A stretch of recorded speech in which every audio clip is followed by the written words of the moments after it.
What makes you ask, "What if?" How do you look at missed opportunities as a kid? What spaces made you feel safe as a kid? What spaces made you feel safe now? How have you created or how could you create safe spaces for others?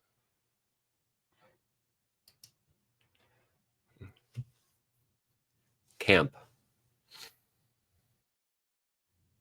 There are iconic songs, and then there are iconic songs. Let me set the scene. You see, Effie had the strongest voice in the group. The other two were supposed to sing backup, but she was pushed to the back row because Dina was prettier, more moldable, thinner. The relationship among the Dreams phrase. They scold Effie for being late, being hard to work with, being inconsistent, and then Curtis, their manager and Effie's lover, cuts her out of the group right there in the dressing room before a big show. She turns to the girls she'd sung with since they were kids, appealing to their loyalty, but they respond succinctly and harshly. You were our trouble, and now we're telling you it's all over. They're singing this exchange, and the music underneath is rapid, like a panicked heartbeat. And then Effie tells us, I'm not going. A single note repeats like a clock chime, marking the start of that song. And Effie begins an epic plea to be loved, to be respected, to be kept. Effie thrashes and soars as each of the people she counted on walks out of her life. The music under her is stark, letting her voice own every last corner of the theater. She starts in a forte with wide mouthed, wider eyed notes and somehow builds in volume and stature. I heard once that in the original production, audience members were on their feet applauding and stomping by the time she holds the impossibly long and breathless note eliding two verses, only halfway through the song. She climbs to the last two bars. You're gonna love, she stretches and rings the syllable for every last morsel. And then the moment that secured Jennifer Holliday a Tony Award and launched her into the stratosphere of Broadway divas comes. She finishes Love, nearly collapsing, wringing oxygen from every cell of her body, and she takes in the deepest, fastest, most piercing breath and belts me on a single, clear note that lasts for 11 seconds. Dreamgirls dominated Broadway for 4 years, a masterpiece from the mind of Michael Bennett that won 6 Tonys. The movie that followed many years later launched another Jennifer into the stratosphere and earned her an Oscar. The play is great. The movie is great. But ask a homosexual about Dreamgirls, and there's only one moment that matters. Jennifer Holliday's desperate gasp before her last note. It's revered. It's imitated in gay bars and showers around the world. It's sacred. So let's be clear. You don't fuck with Effie's song. Flash forward to Cambridge, 2003. A group of 20-something homosexuals files into a movie theater. They watch a much-anticipated indie flick about a musical theater summer camp. They laugh, they cry. When one of the black campers complains about the dominance of white-centered plays and colorblind casting that puts kids of color into white roles, his little brother dresses the Rebbe and Atevka at his side. The director stages Dreamgirls. But the small number of black campers means that, well, a white girl plays Effie. It was a ridiculous and hilarious plot twist in an already brilliant and wickedly funny movie. But then that clarion note sounds, and the white girl started singing, and the homosexuals froze.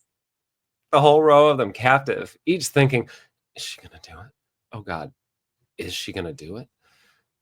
And then she did it. It was the clutch of pearls heard round the world. I relish recounting musicals. I always have. I adored Angela Lansbury and Bernadette Peters for their musical roles well before I learned algebra. I could sing 3 Sondheim librettos by the time I started high school, and though I shudder to admit it now, 3 by Lloyd Webber too. I was a theater kid, and in my small Catholic school, I was the only one. I auditioned for Bugsy Malone in the local community children's theater, the first in my 8-year career of illustrious roles like Sidekick in Lil Abner, Father Rabbit in The Wind of the Willows, and, drumroll please, The Wiz in, well, The Wiz. I was a founding member and officer of my high school's chapter of the International Thespian Society and looked forward, perhaps a bit too much, to the annual high school theater festival downstate. I giddily learned the choreography to One from Michael Bennett's other masterpiece, but the anticipation wasn't rooted in a desire for developing my skills. I was going to be around a lot of other people like me, people who knew the difference between funny girl and funny lady, people who understood why Stephen Sondheim was a national treasure, people who didn't really care if I slipped and let out a lispy S or crossed my legs or blushed when a cute boy walked by.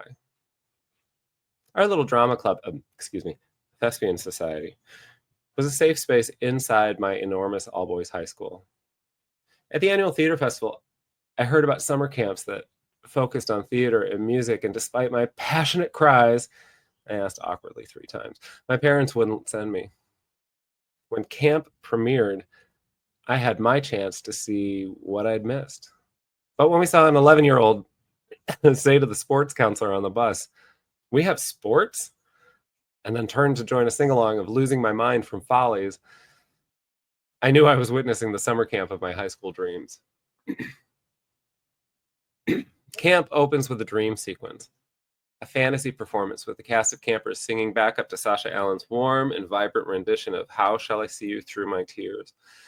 The camera splices vignettes of a few of the main characters at home in the worlds they're eager to escape, including Michael, who, rejected from his prom because he showed up in drag, falls victim to a gay bashing.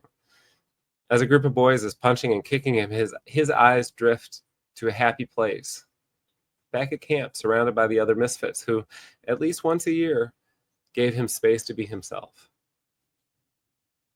I'm not sure I stopped crying during that first screening, from the moment Michael looked beyond his bullies to the final credits, mostly because I couldn't stop thinking, what if? What if I'd gone to a camp like that? What if I'd been more insistent, more clear? What would be different? I imagined myself at that camp, on stage with those characters. I saw myself in the trash cans doing Beckett, in the background of Turkey Lurkey Time, just off stage, appalled as Anna Kendrick's Fritzy wreaks her revenge on the Queen Bee and takes over the ladies who lunch. But more importantly, I saw myself bunking with other boys who didn't care that I was the one with a portrait of Stephen Sondheim on the wall. In rehearsals, laughing at my foibles and tap dancing without worrying that I looked too fey.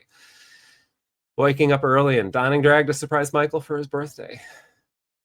I'm still sappy and wistful when I watch camp, but I don't mourn the path not taken anymore. I'm heartened that other kids did have that experience, that the students I've taught grew up in a world where life at Camp Ovation is, if not the norm, acknowledged as a legit way to be a kid and to tap into talents that form a lifelong foundation for joy. The film culminates in the biggest production of the camp season, The Benefit. And at the last moment, the camp counselors recruit Tiffany Taylor's Jenna. Because her father wanted Jenna to lose weight, the movie begins with her jaw wired shut. But the counselors snip the wires and unleash the voice we've been waiting for. Jenna, front and center and suddenly unsilenced, sings the song I wish I could have sung as a teenager. The song I wish I could have believed as a teenager. Here's where I stand, she sang. Here's who I am. Love me, but don't tell me who I have to be. She sang to her father, but like a diva, like Ethel and Lena and Judy and Diana and Liza and Madonna before her.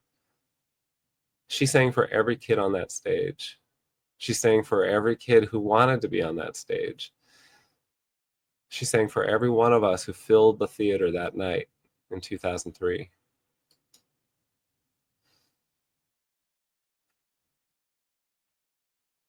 So what makes you ask, what if? How do you look at missed opportunities as a kid? What spaces made you feel safe as a kid? What spaces make you feel safe now? How have you created, or how could you create safe spaces for others?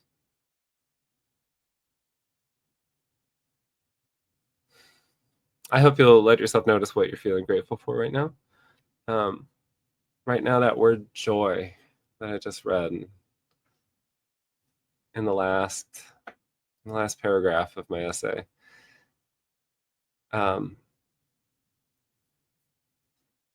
I can't tell you how grateful I am for the things that did give me a foundation for joy, the things that I continue to return to. And I'm really grateful that generations following me have more access to spaces like this.